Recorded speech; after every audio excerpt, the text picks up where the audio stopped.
today, like I said off camera, I can't describe you with one word. Yeah. Can't describe you in a sentence. Like, you're multifaceted, innit? Like, there's so many aspects to you. You're a rapper, you're a poet, you're a speaker, you're an advocate. Like, you're doing so many things, innit? Yeah. And I feel it would be unfair for me to just put you under one bracket, innit? So Yeah. all I want to say, we got this big sensation called Shocka. Love my So dude. everybody, let's welcome him, innit? So a big round of applause Thank you, man. for the big man, innit? Do you know what's so funny? Yeah, it's beautiful. Like, I say this all the time. When I hear people like talk about the different things I do, it's amazing to me because, like, I remember when, not to fast forward into the story, but like when I was in hospital, when I got sectioned, what kept me going is I said to myself, if I commit suicide or something and the journey ends right now, because that's how I was feeling, if it ends right now, what is my legacy up until that point? And all I had to my name up until that point was that I was in Marvel. And like, and then what's sad about that is that not only was I in Marvel, but like no one really got to see anything about me a lot. Do you know what I mean? So like, They didn't know you for they you, didn't know innit? me. Yeah. So I just would have been known as like just a Marvel guy, but the Marvel guy that you didn't even really know about. Because like Double S and Vertex, they're two other members that was in Marvel, for those that don't know. They kind of got to showcase other sides to themselves as well. Because Vertex used to do directing. He used to do all our videos. Hence why our videos were so sick, because he used to do them. And he did so much videos in the scene. He did Tinchy Strider's Mainstream Money. He did Chipmunk's Oopsie Daisy. He did N-Dub's I'll Defeat You. So he kind of got to show other sides to himself. And then Double S, everyone knows Double S. He was a star before he even joined Marvel. So I was the only one that never really got to carve out something for myself. So I remember saying to myself when I was in hospital, like, I would love to add more chapters to my story. If I'm gonna stay around and I'm gonna stay alive and stay on this planet, let me like make it make sense and add more chapters to my story. So when you're like saying that, like I think like yes, mission accomplished. You know what I mean? Like I did it. Come I on, added man. like the TED Talks to it and the author. Go on, tell me everything I missed in it, because obviously I haven't said everything in it. So what else would you say you are? No, you said most of it. You said Okay. most Yeah, of it. what So else, innit? I'm a rapper first. Grime artist first, started off on grime, then transitioned into rap. Then after rap, became a mental health advocate from my experiences of like what I just mentioned, being sectioned and being in hospital. And I remember I saw someone with like the title mental health advocate, and I was like, why can't I be a mental health advocate? I've got that actual experience. They're mental health advocates from study, From theory, all from that, theory. Do you know what I mean? Like I've got that actual real life Lived experience. experience, And then like I was like, nah, I'm putting that title to my name. And then I started like researching into it more. Then I gave it my own definition. My definition of a mental health advocate is someone that goes through, uses their darkness to shine a light for other people. And then I realized we all can be mental health advocates because we've all had a bit of darkness. But it's whether you want to use it to shine a light. When you start using it to shine a light for other people, then you become a mental health advocate. But if you're just sitting on the darkness you got, then that's it. But once you start using it to like do podcasts like this, or like go on Instagram and tell your story, or write a book, then he transitions into a mental health advocate. So that's the only thing that separates me, is that I've just decided to come here and like, do you know what I mean? Nah, I appreciate it, Turn man. it into something. Because also one thing I'll say you show like on a regular basis is like vulnerability. For sure. Like I'm big on that. you're mad Yeah, I'm big on that. Like Yeah. not many people be real like that, innit? Yeah. Because it's easy to hide your struggle, innit? To hide your pain, to hide even your mental health, innit? Yeah. But you're just continuously doing that, innit? Like for time, obviously you got your book, A Section of My Life as well. Yeah. Obviously your choice of music changed Yeah. as time went by. Yes. But for me, one thing I'll say I rate probably the most is the vulnerability aspect in it and the Yeah. mindset. Yeah. That's what I would say, innit? Yeah, I'm big on vulnerability. Yeah. I started researching like why my favorite artists are my favorite artists, or why like I didn't even know Tupac. I was young, but I cried when I heard Changes. Yeah. The song just hit me. Yeah. Do you know what I mean? And I was like, it's because of that level of vulnerability that was in it. And I realized every artist that was successful, that we all loved, had like a high percentage of vulnerability. Yeah. It's not something everyone can do. Because you felt like you knew them, innit? Yeah. And I think what you were saying before is that the other people he's working with, like, they kind of like had more of a storyline to them, where Yes. yours wasn't really out there like Exactly. that. Exactly. And I never even had a storyline, to be fair. So maybe I was lucky I didn't really get that moment at that time. Because what substance would I have had to say? Yeah. Do you know what I mean? It's like my storyline developed as it went on. So it worked out perfectly. But I like the fact you mentioned that, as in we felt like we know them. And that's what I realised. Everyone that I looked up to, I felt like I knew them. Yeah. Like Nas, I know his brother's name is called Jungle. Do you know what I mean? Yeah. I know his daughter's name is called Destiny. This is something I don't know, you know? But like he's giving me so much. Like he's let me in. Yeah. And I realised like all my favourite artists let me into their world. And we don't do that a lot in the UK. You hit the nail. He let you in. Yeah, he let me into their world. And that's what it really is. It's worlds. And Americans are the best at doing that. They've got so much worlds. Like Diddy had like the shiny suits and like that was a world. Not everyone was dressing like that, but in his world, that's how like they was dressing like flamboyantly and like, do you know what I mean? What do you think stops people letting another person in? To their world. Yeah. Some people ain't secure about the world that they've created for themselves.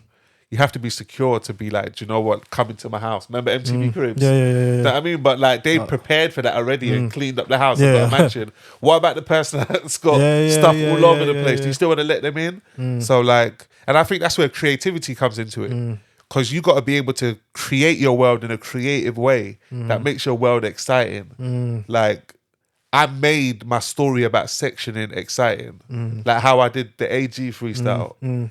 Like the way I spoke about, do you know what I mean? The way I spoke about the whole experience made people think, raw. I haven't heard it like that. And that's where you got to use your creativity. Because if not, I could make the sectioning experience sound so depressing. I could come here and say, yeah, I had mental health, I had schizophrenia. It was, and I could just make it in such a way that you don't even want to hear it. You just switch off. So it's up to you to use your like creativity to storytell in the best way. And that's what Americans are good at. They've been storytellers for years. The way they painted America to the point you will land in America and you'll get there and be like, nah, this is not how they showed it to me. Do you know what I mean? So like, and it's weird because like most of the artists I look up to are storytellers.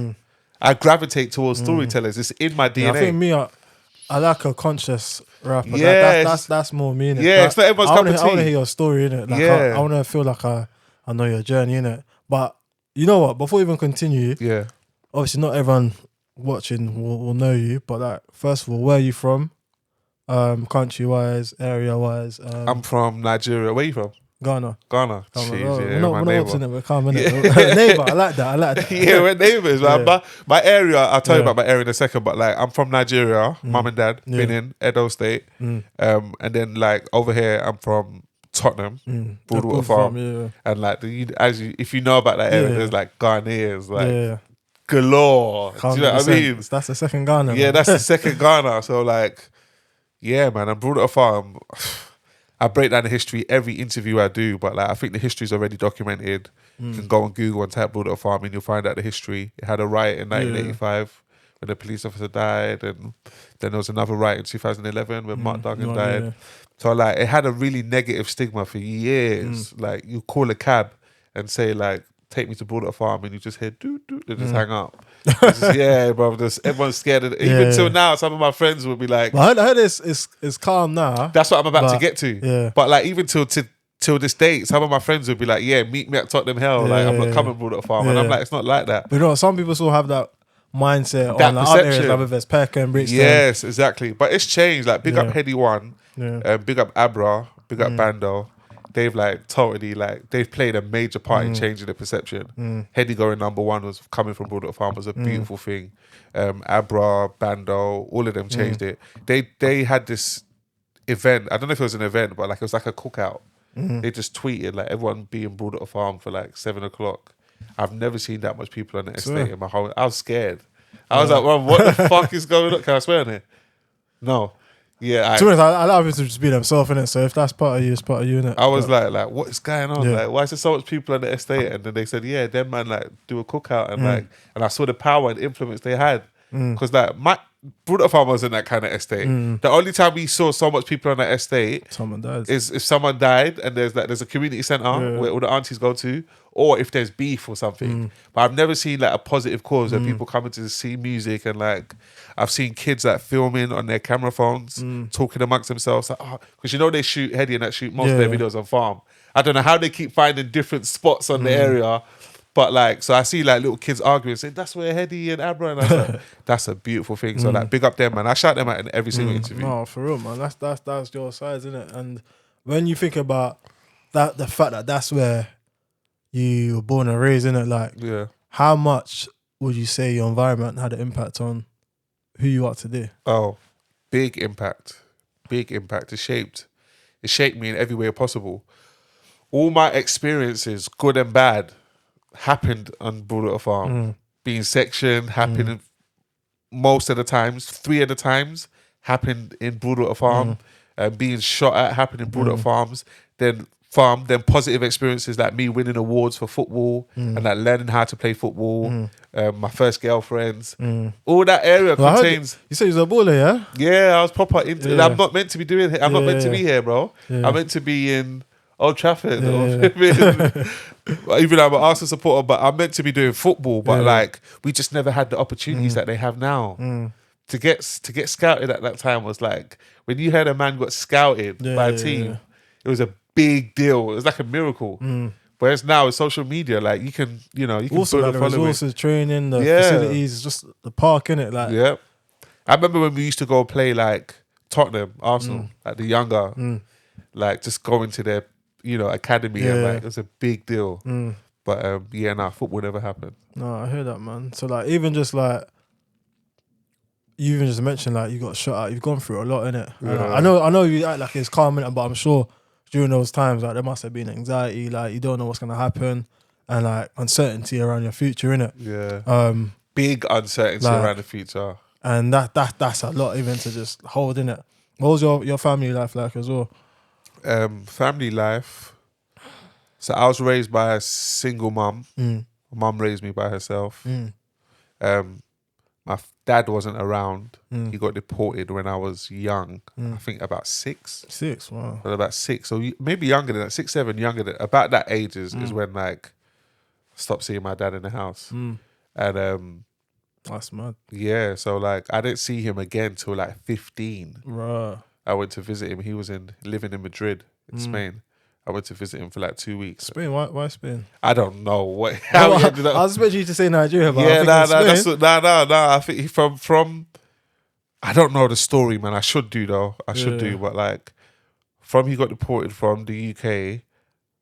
Somehow he ended up in Spain. He was in Spain for a long time. Then he ended up in Austria. Yeah. But I know he was in Spain for ages because I went to Yeah. see him in Spain. Yeah. I went to see him. I was there for like 2 weeks. Went to see him in Spain, and it's weird because like, I'm only seeing the repercussions of not having my dad in my life now. When I was younger, I felt so lucky because like you got your mom and like your moms are lenient and you can get away with everything. Do you know what I mean? And I remember I was telling someone this the other day. I went to see my dad in Spain, and like in the African culture, they're big on like greeting in the morning, saying your good mornings, your good afternoons, good evenings, and like the next day, I just walked past him and I didn't say good morning or nothing, and like he shouted at me for it. And I remember in my head thinking, imagine I had to stay with you. Like, do you know what I mean? I'm lucky I'm only here for like 2 weeks. But like, I needed that because now I'm older. There's certain morals and principles. What are the repercussions that you're talking about? This is what I'm saying now. Like, cool. now that I'm older, there's certain morals and principles and knowing how to conduct yourself as a man and like knowing how to survive. And like, these are things he would have taught me. Do you know what I mean? So like, I didn't, at that time, I didn't need those teachings yet when I was that young. So I didn't really see the benefit of him being around. But now I'm older. Like even women, even because I'm not going to talk to my mum about do you know what I mean? Yeah. So like my dad could have given me the real game and said, this is the woman you need to look out for. This is this is that. Do you know what I mean? Especially being an only child as well. If I had like an older brother, then he could have sat me down and said like, this is that, or listen to this Nas album, or like, you know what I'm saying? Like most people I talk to, it was their older brother or older sister that put them onto like their current music taste because they heard them playing songs in their room and they, do you know what I mean? Yeah. I never had So you that. really had that guidance in that area. No, Yeah, so yeah, like the streets was like my older brothers and older sisters. And they don't care about me like that. So they can easily lead me astray. Whereas like your older brother's got your best interest. You know what I mean? So if he sees you on the road, he'll call you and because he's gonna look out for you. Whereas like the people you meet on the outside, only a few of them are genuinely Obviously, a genuine. couple, innit? But like, most people, yeah, nah. Yeah, so. But But yeah, apart from that, growing up was good for me though. Growing up was maybe too good. As I mentioned, being an only child, I was spoiled. Yeah. I had all the games: PlayStation, Sega Saturn, Dreamcast, GameCube. I was living life. I was living life, and everyone knew it. And my house used to be the house that everyone used to come to Oh, okay. to Yeah. like play games. Let's go to Shocka's house. Yeah. And I used to have all the clothes as well. So like people call me to borrow trainers on a Tuesday and bring it back Wednesday, and another person's borrowing a jacket. Do you know what I mean? So at that time, you feel like you're the man. And then you go into the real world and realize like they don't really, no one. Yeah. Do you know what I mean? That must have been It was a shell shock. a shell shock indeed, man. Because Yeah. even like your journey as well, like, okay, you know what, let's fast forward, like, for example, Marvel, like, Yeah. doing so well. Yes. Doing so well. You lot going on tour. We went on tour with With, Chipmunk. like, Chipmunk, was it Dream? Diversity. Diversity in that, yeah. Skepta.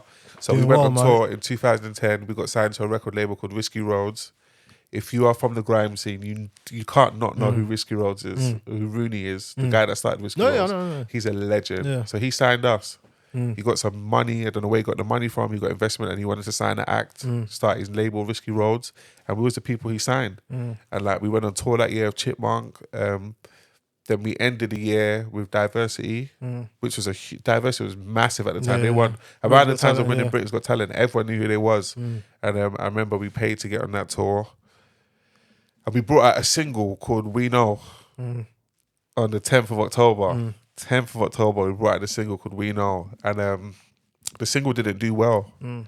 It wasn't even in the top 200. Didn't even chart. And like, I just went into straight depression off the back of that. Especially like, because people look at that situation or hear it and think, why would you go into depression of just that your song not doing well? But it wasn't the song not doing well. It was me looking ahead and seeing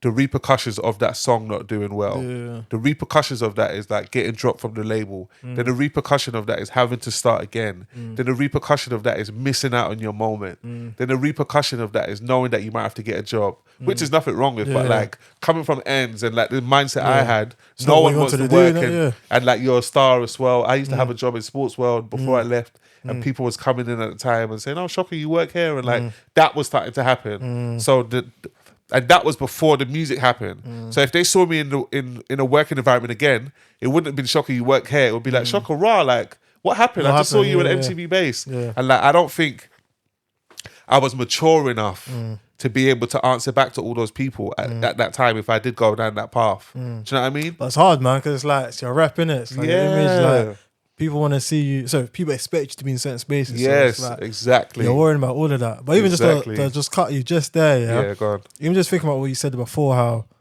growing up, only child, getting everything you wanted. Yeah. At the same time, music-wise, everything was going well as well. Yes.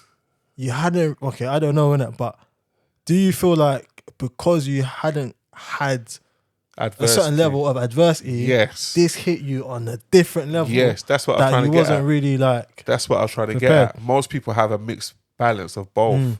That's why when I see kids that come from like rough backgrounds, because you can imagine I'm always going into schools and youth centers and speaking. In a way, I want to tell them like you're actually in a fortunate position because you're experiencing pain so young and your body's going to get kind of adapt to it. When you go through pain later on in life, you're going to know how to deal with it and it won't be a big shell shock to you. So like you're kind of in a blessed position. You just can't see it now because you're drenched in the pain. So you're thinking, what are you talking about? I just want this to change. Yeah. But it's only when you go into like a board meeting with someone, a big contract, and you lose it and you realize it didn't hurt me as much as that situation did. Whereas I didn't have that. I never had no form of, I was sheltered. I was really sheltered, bro.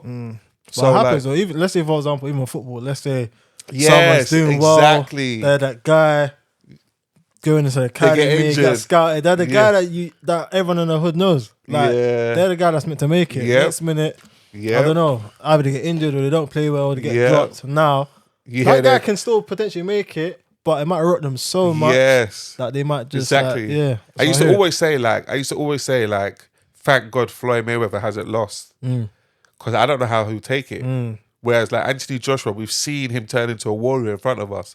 We've seen him take that big loss of Andy Ruiz, that was a huge loss. Yeah. That wasn't meant to. That was like that was a glitch in the matrix.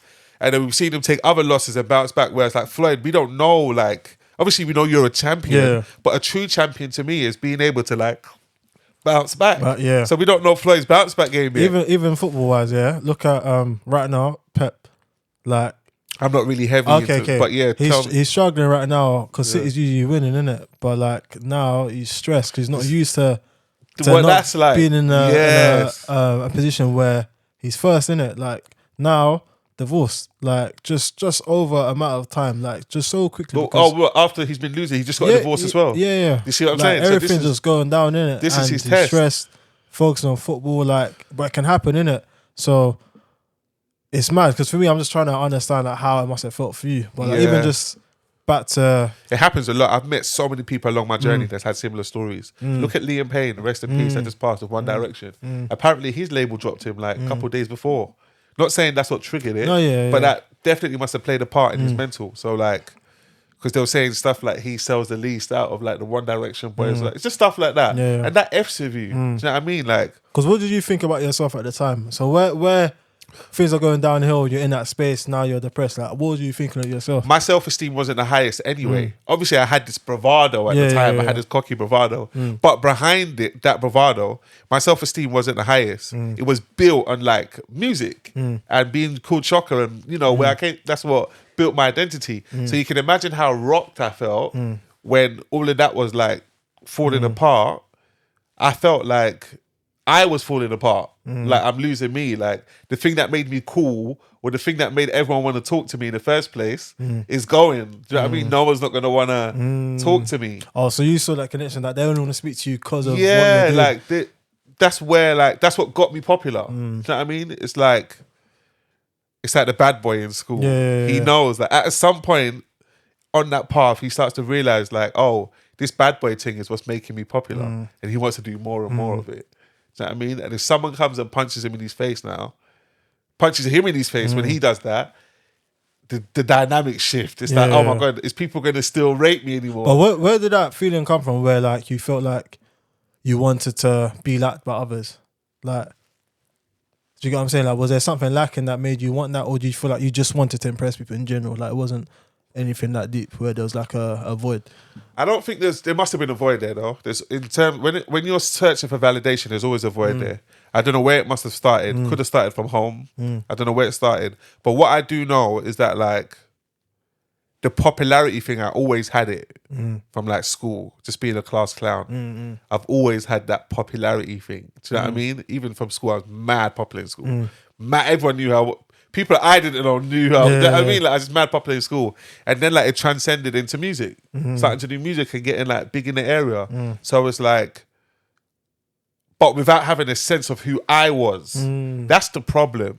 If someone could have sat me down and separated me from the Shocka title, obviously I'm still Shocka, but could have let me know that's like there's a human underneath that you need to get to know. Do you know what I mean? Like Jay-Z knows he's Jay-Z. But he knows now how to use that Jay-Z for what it's meant to be used for. But he doesn't get lost with it. He's not Jay-Z at home. Do you know what I mean? When Blue's talking to him, like, no, don't call me that. You know what I mean? He knows who he is as a human. And that comes with age. So either way, I still had to grow. The only way I could have fast-tracked that growth is if I had a mentor. That's what mentors are there for. A mentor is someone that's come back from where you're currently going to. Do you know what I mean? So if I'm on my way to Fort Park and you're on your way back and I say, yo, what's the rides like? You can tell me everything about it because you've just come back. That's what a mentor is meant to do. A mentor is meant to say, yo, this is... Because a mentor could have seen the path I was going down. And if I had a mentor... So you know, like when we got dropped from the record label and I was always at home and I was just becoming isolated and I wasn't coming out. If I had a mentor in my life at that time, they could have said to me, oh, you're falling into depression here. Because I've been in depression. Do you know what I mean? When I lost my girl, I did the same thing, or like, and they could have pulled me right back. But none of my friends had been in that situation before anyway. So no one knew the signs. Do you know what I mean? And I never made it easier for everyone because I never spoke about it either. I did what most people do in society today. Every time I left my house, you would have no idea. That image, if you talk to all my friends, they'll say we still can't believe Shocka was even a person at that time because like he was just mad busting jokes like normal. It's only when I got back home and it was just me and my pillowcase 1-to-1, that's when everything floods back. That's mad, you know. Depression's not easy, man. And I feel like, these days, because people are hearing it quite often, Frequently. like I feel like people can become desensitized, innit? Yeah, definitely. Until you actually experience it. And that was me. Yeah. That's why, like, in a weird way, bro, I'm kind of blessed I went through everything I went through. Because it changed my whole perception of society. I have a certain compassion for, like, human beings that I don't think I could have developed unless it's mad I how, went through what I like, you went see through. it that way, because not many people will see it that way. Like, obviously, you can see the bright side, you can see how it shaped your perspective, innit? But you went through it, innit? Like, that's the reality. You actually went through it. So, like you said, you got sectioned, innit? So, like, I've worked in those settings, innit? I know how it can be. Even like, Have you worked on a ward as well? Yeah. Exactly. Like, Yeah, you know. What type of ward was it? I was on. I've been on a few wards. Was it like a PQ? Was it who? Like a PQ, like psychiatric intensive care. Yeah, man. It's scary. Yeah. Frightening, man. Yeah. Frightening. I can't even. Every podcast I do, they always tell me to like describe it, and I can't. Yeah. It's like I can't. You just have to see it, which I hope you don't. But like, I can't even describe it. But it's just scary, man. Scary. Because like you've seen other people going through similar things, but sometimes people are even worse conditions. And like, exactly. People are actually really deep the atmosphere as well. Because even the staff, that's what's scary. Yeah, it's the atmosphere. Yeah. It's especially if you're coming from a regular atmosphere like this and then being thrown into that atmosphere, it's scary. Yeah. And no one can save you from nothing. Yeah. You know what I mean? Because you're there, innit? You're a patient as well. Like, so why? What you complain? What you scared about? Yeah. Like, it's the air, man. It's a scary thing. Because like the even atmosphere, staff, like let's say for example, if a staff member might not necessarily know you or like you, you might experience a bit of discrimination, racism, or which I was lucky I didn't experience. But I had a lot of people. I've been talking to a lot of people that's been sectioned, and they said they had a difficult time with their nurses, which I couldn't comprehend because I never had that. But like people have, people have scary times with their nurses. Yeah. I saw a guy get punched in his face and like all his noses. This is from another patient. His nose is bleeding. Like this is like it's just mad. Even though that's a normal thing, but I mean like.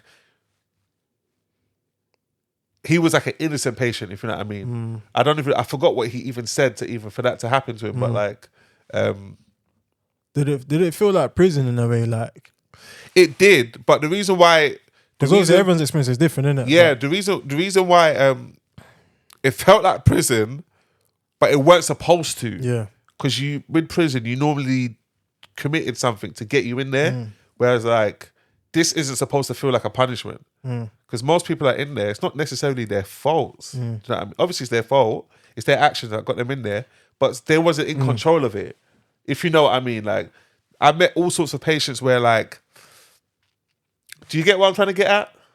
No, when you say it's kind of their fault, I kind of disagree because like obviously everyone's circumstances is different. Someone could have gone through trauma and now it led to their. That's what I'm trying to say. Yeah, that's what I meant. It's not their fault though. Exactly. It's their fault because it's still their actions, but it's not because it's not I get what you mean. Most of them, it's not like intentional. Do you know what I mean? Yeah. Some of them, their grandmother died, and their grandmother's the one that used to look after them since they was kids, and like they didn't know how to handle it, and they had a break. Like that's not like. Do you know what I mean? Not level, So like,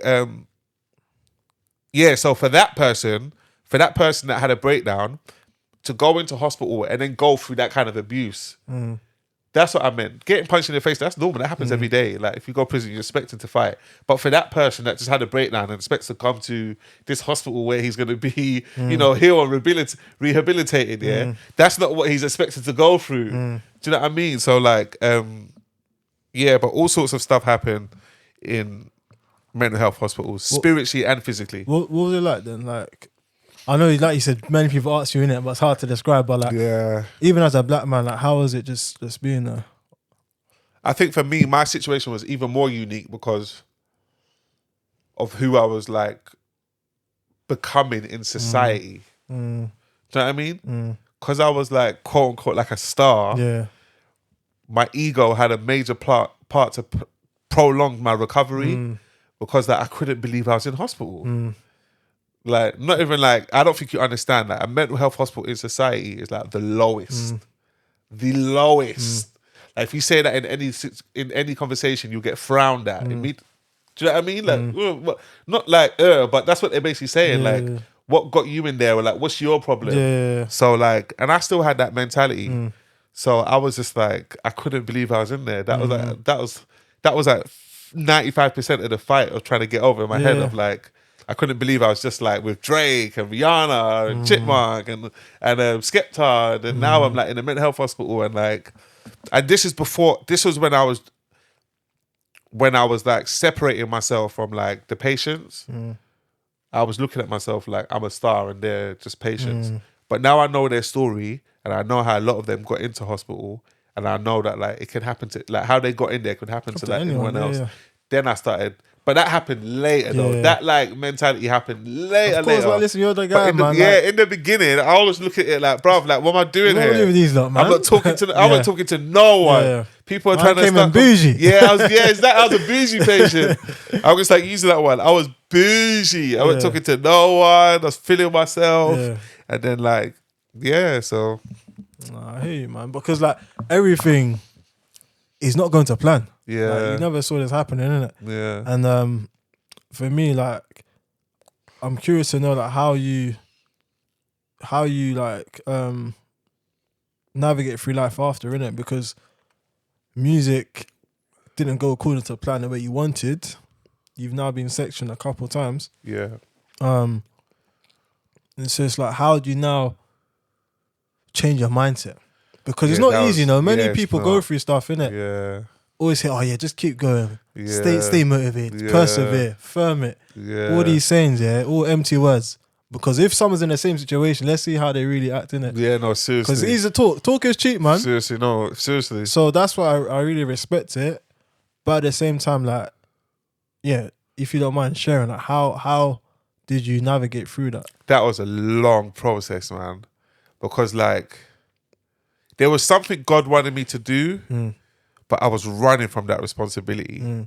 So what God wanted me to do is what I'm doing now. He wanted me to be bold, be courageous, be the first person to really come out and talk about sectioning as a black man. We rarely hear that. We hear people talk about depression and mental health and anxiety, but sectioning though, like we rarely hear, especially a black man as well. Nigerian, the African community, we don't talk about stuff like that.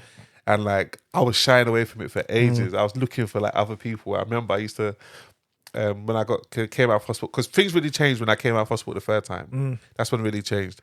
And I remember I was like going on the internet looking for like celebrities and like people that's been sectioned before to see what they did, like so I can copy their blueprint or like just, you know, follow someone. I wasn't ready to be the leader at that time. You didn't want it. I didn't want it, but I knew, and I got reasons why I knew. If you read my book, if you read my book, you'll understand like why I knew. But and I remember I couldn't find no one. They're probably out there now, but I couldn't find no one. And then I realized why I couldn't. Because people didn't want to be judged for the fact they had been sectioned.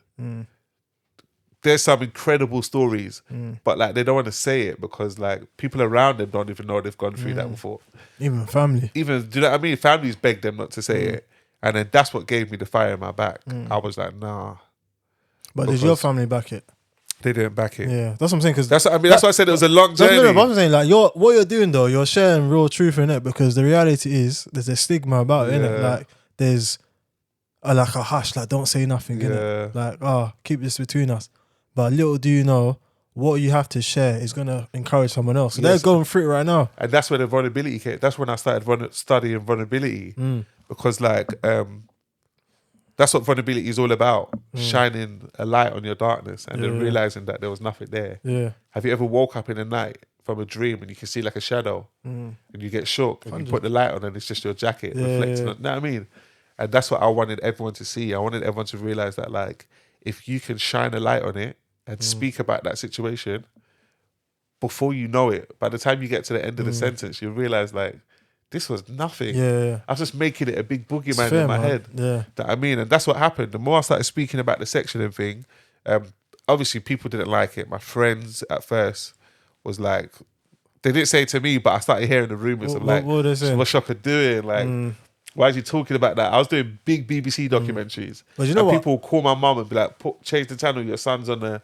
And my mum would be like, you can't be doing that. It's embarrassing. And so like, see, it's mad. This is your life, yeah, but people are feeling embarrassed for you. Yeah. Like, or for them being for them as associated. well, yeah, being associated with you, whether it's friends, whether it's family.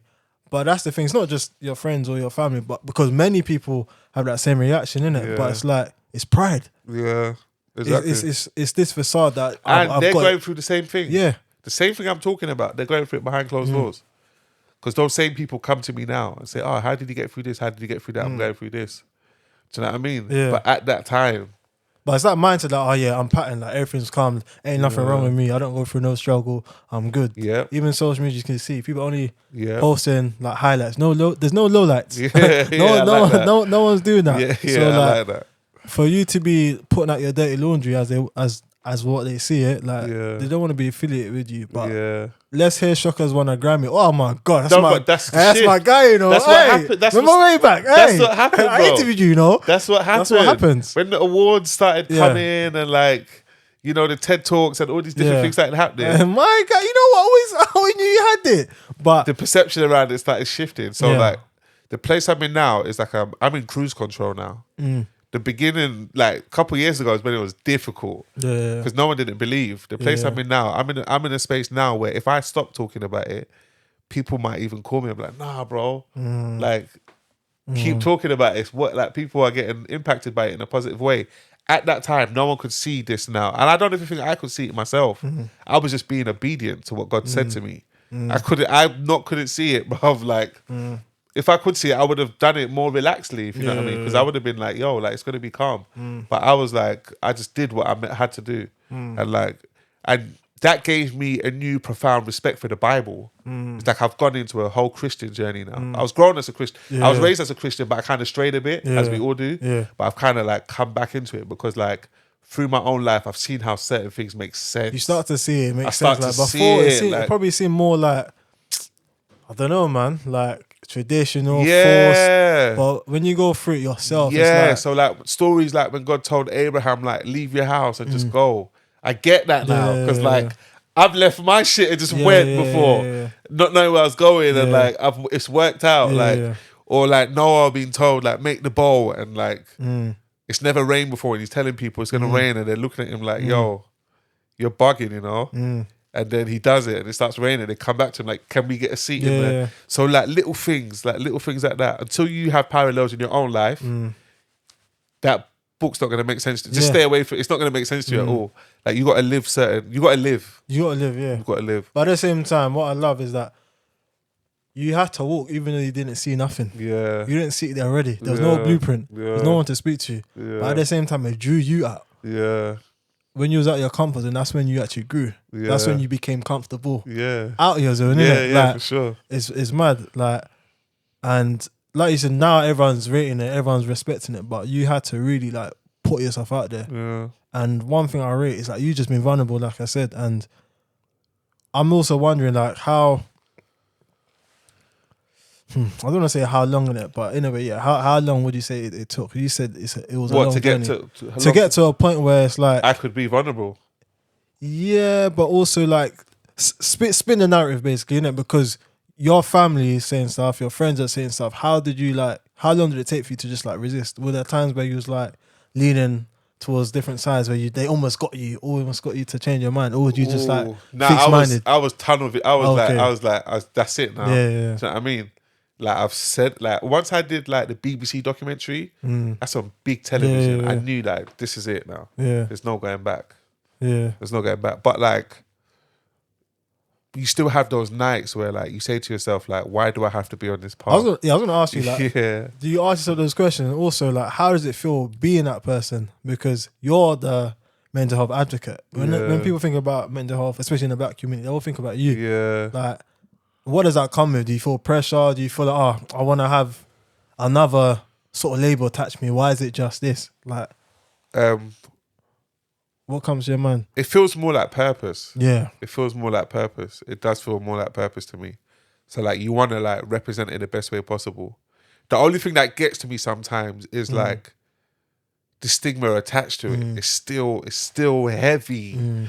which I don't think that stigma will ever die. I'm just going to do my percentage while I'm on earth and try to decrease it as much as I can. But like, it's always going to be people that's like going to be looking at it that way. But like, I feel it, and what makes me sad is that like, I'm a mental health advocate and I feel it. So imagine for like an average, when I say I feel it, I'll give you examples. I got an auntie that makes food for me, and like I had some of my books in my house, and I was like, "Oh, raw!" I just realized I haven't given my auntie like my book. She knows nothing about me. She'll probably be shocked if she sees a book to learn more. Obviously, she's my auntie, but like your auntie sometimes they have no clue what you do.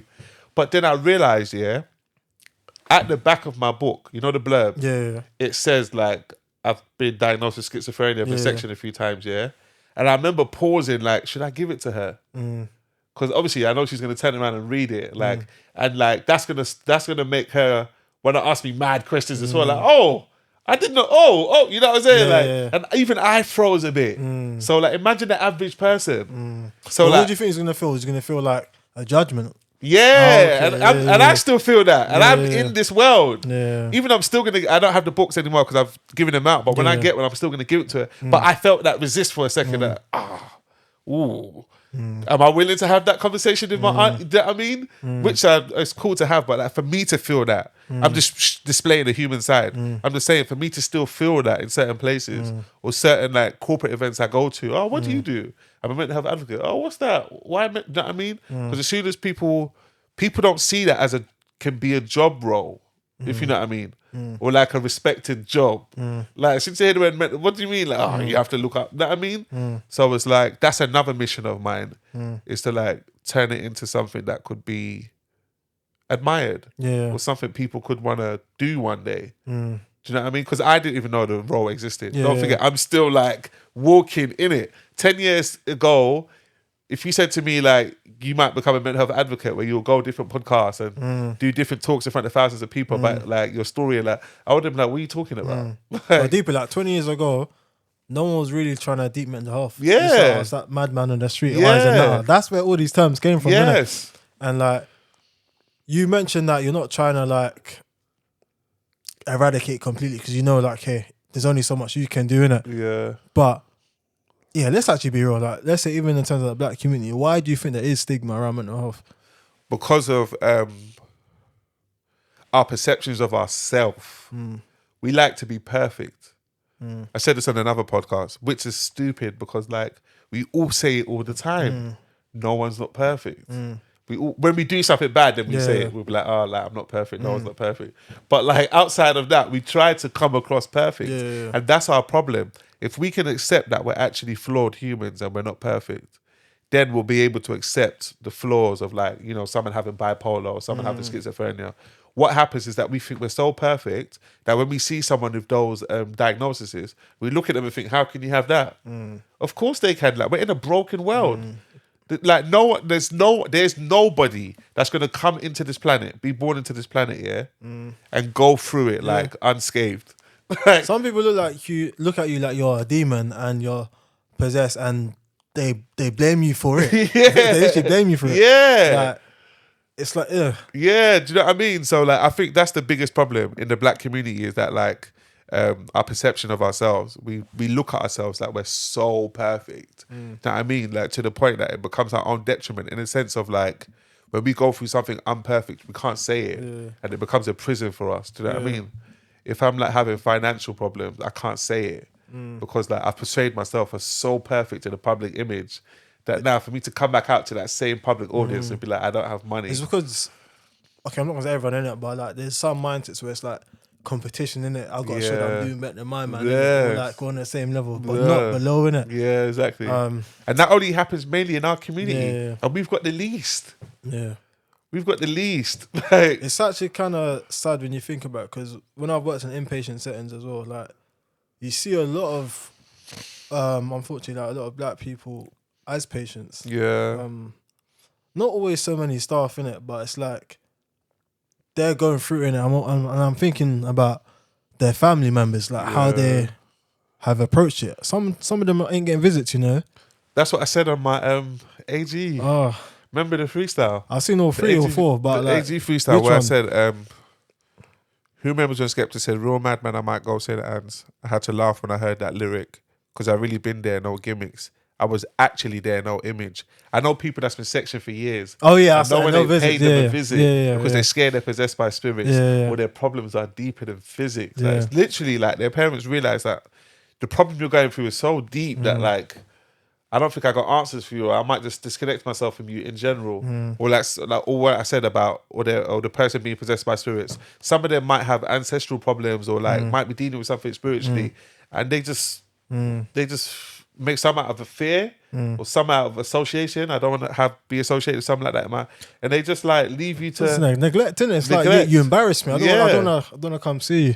Like, so it's like someone's got to try help. Yeah. And the people that do try help, at least cheer them on, because it's not an easy role to like sign up for. In fact, it's not something you actually sign up for. Yeah. I didn't sign up for this. Did you get I was called to it. Yeah. Like I didn't tell my friends like, oh my God, in 10 years I'm going to enroll to be like a mental health. This is not something you sign up for. This is something that happens to you. Do you know what I mean? And then you decide if you want to turn it into advocacy.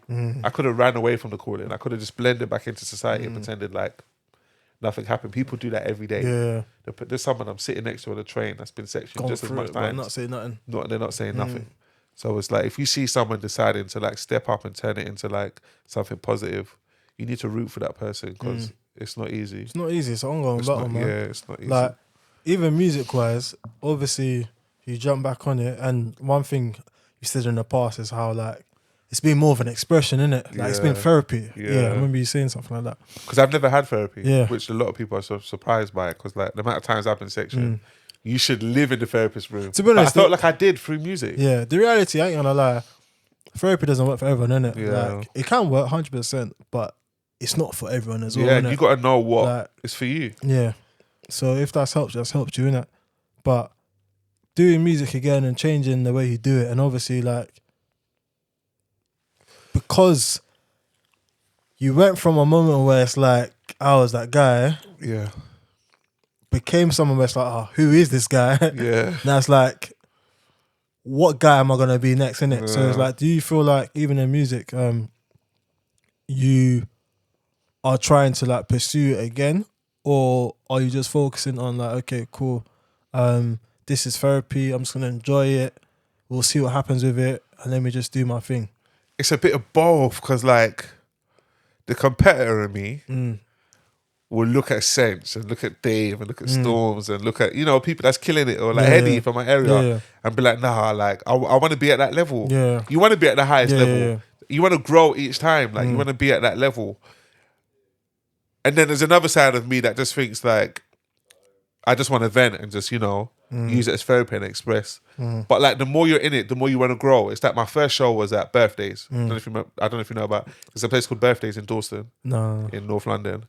Then my second show was at Rich Mix. Then Earth Kitchen. Then I got one in March in O2 Isn't Academy. So it's like you just naturally grow. You want to grow and get better and better. So it's like it just happens. The longer you're in it, the more you want to keep growing. But the only good thing about the position I'm in now is I do so many other things. Do you know what I mean? So but something else could go. Yeah. Whereas like at that time, I was only doing music. Yeah. So now it's like, even if I'm not recording a song, I'm here doing a podcast with you. Yeah. I'm not doing a podcast with you, I'm speaking in a school. Yeah. I'm not speaking in a school, I'm writing a book. So like my book could blow up. Yeah. So I'm planting different seeds, which I all love. So whatever one blows up, I'm not going to be like, why did that one blow up? Because I hate doing that. That's going to be prison for me. I love doing all of it. Look where I traveled from today to do this. Do you know what I mean? So like, I put myself in a better position. It's like when you play the lottery and you do 3 rolls. You know you can do the 1 roll, Yeah. but like, bro, it's only 1 roll. Yeah. You can still win, but chances are slim. Whereas if you got the 3 rolls, it could fall in any 3. You're not mad at each roll. You pick the numbers for each roll. So like, I'm just in a better position now where I got more You stuff. planted your seeds, just keep watering them, innit? Yeah, and I feel like we're in a multifaceted time too. The era that I came up in, it was all about doing one thing. You kind of got frowned at if you did too many things. Actually, people looked at you like, bruv, you're too busy, buddy. Because people try to box you in as well, innit? Yeah, I'm now sure. Skepta's got trainers. Then he's got Main's fashion line. Yeah. Then from the fashion line, he's got Boy Better Know. Then he's got. It's cool to have like different. It's even it's the reverse now. You're frowned upon when you only do one thing. Like, right, you only do music. Do you know what I mean? Like, don't you have So I'm in the perfect time ever. But it's like gifted a talent. It's like you're literally trying to use everything about you, and you're just working at such an elite level, innit?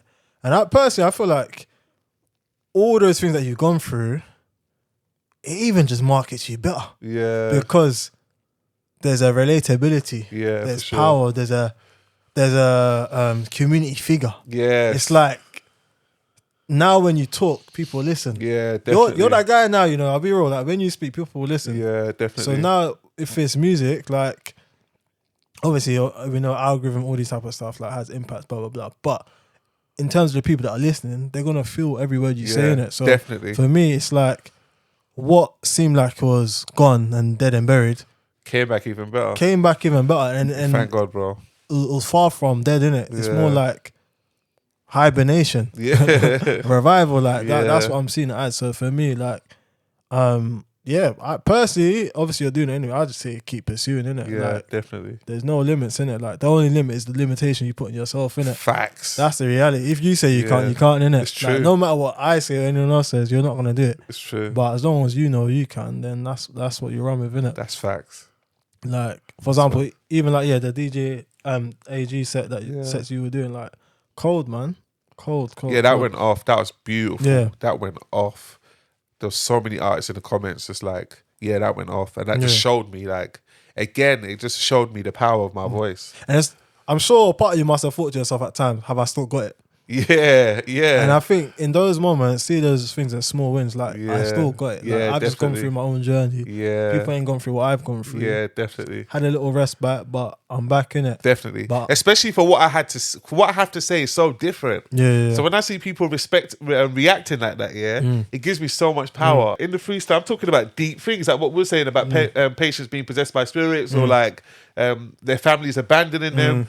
And like everyone reacted to it in a beautiful way. What's the atmosphere like? Because obviously I haven't been there, innit? I've only seen on the socials, innit? But like the whole vibe when you was literally giving the bars and everyone's literally watching. Oh, what at AG? Yeah. That one I did. Yeah. Because I've done two. Yeah. The second one I did was like more calmer. It wasn't that busy. But that first one was busy and it's a vibe and like. I'm sure people weren't expecting that as well. Nah, no one was expecting that. People that didn't know you, innit? No one was. Even the DJ, my DJ Memsi that I came with, he was like, "What are you gonna do? What are you gonna?" I was like, "Wait till you see it." And like, he's the one that filmed the angle I got actually. Okay. And but I think AG, what he's doing in the streets is sick, especially for your confidence as well, because you're basically putting on a show in a weird way. Like you got an audience that you don't know. They're just random people passing by, so they don't have to lie to you about how well you're doing. You can finish your performance, they just walk off, or when you finish, everyone starts clapping just to let you know, like. So like, nice, sick. What AG is doing is sick. He reminds me of SBTV. Yeah. Rest in peace to Mark Edwards. Yeah. It's that vibe, same spirit. Yeah, it's that same energy. And when you meet him as well, he's so genuine. You can just tell like he has to be genuine to do something like that anyway. Who stands in front of the people? I don't know how much he's getting paid, but like who, do you know what I mean? Yeah. So you must love it. That's my point. Like you can't buy genuine. I can't even say the word, but authenticity. Yeah. You can't buy that. Yeah. So you bring that to the table. Yeah. So there's DJ AG, and no one can replicate that. So that's what I'm saying. Match made when we linked up. When it comes to even music overall, like you've been speaking about, yes, other people are doing other stuff. Like, yeah, hats off to them, they're doing well with it. But no one can ever take away the authenticity that you bring. Yeah, and for sure. One of the most things that people like about music as well is how real the person actually is. Yeah, definitely. So, yeah, man, like, yeah, for me, I can see another like wave coming for you, innit? Yeah, like, sure. Personally, I feel like you're just getting started again. Definitely. Nah, bro. We're here, bro. You're part of the journey now, so come on. Whenever you need me again, just let me know. 100%, we'll man. recap when the next project's out or book's out. I'm working on another book right now. I'm quarter way through it. It's called Obedient to the Call, which we was talking about. Yeah. Funny I'm enough. just gonna buy a book today as well. Yeah, like, please. Now you've heard this story, you'll probably I was appreciate gonna buy it, but it slipped my mind, innit? But yeah, you appreciate it. So yeah, man. Any time you need me, bro. Any step of the journey, you think, nah, I want Shocka's perspective on that on a deeper level. Let me know. I'll be here. For me, man, like honestly, thanks for coming on, man. Like you've gone through a lot of things in life, man. But personally, I feel like you go through things for a reason, innit? Yeah. And you're just getting started, man. Like honestly, everyone listening, take notes, man. Because like this is not a joke, innit? Like, Yeah. you don't pick what life throws at you. Everyone's gonna go through something, innit? You don't know what it's gonna be, innit? But whether it's mental health, whether it's sickness, whether it's a loss, like whatever it is, like there's gonna be aspects of this conversation that you can take and apply to your own situation. If you're struggling right now, like use this as encouragement to stay motivated, to stay hopeful as well, innit? And as proof to see that your circumstances can change, innit? So yeah, man, honestly, I wish much more success for you. Thank you, bro. All the money, let it come through. All the impact. Amen to that. Bigger platforms, bigger awards, bigger opportunities to come your way. Innit? Thank Like you, I bro. honestly wish that. Like seriously. Appreciate it. But yeah, man. Follow him. Do you wanna drop your socials? Yes, Shocka_artist on everything. Have you got a But website I'm only as well? on Instagram too. Yeah, I got a website. What's the website? www.shockaartist.com. What about, for example, if someone's booking you for like speaking engagements, like how do they contact you? Insta's the best way, yeah. DM me on Insta. I'm mainly on Insta. I'm not on Snapchat. I'm on Snapchat, but I'm just preying on there. Okay, fair Like enough. a little just preying on Snapchat and TikTok. Yeah. Preying on both. But the ones I'm active on is Instagram. Instagram's like I'm proper active on there. Like you saw it, like you DM me and like I'm proper You're active on active, there. yeah. So yeah, I'll say Insta. Come on below. Let me know how you felt, because obviously it's been open and vulnerable here, innit? But if you like this episode, make sure you like, share, subscribe. And yeah, man, if you've gone through stuff yourself and you feel like it's something that can inspire people, DM me, email me, and yeah, man, we'll see what you're saying, innit? One more thing. Melanated and proud.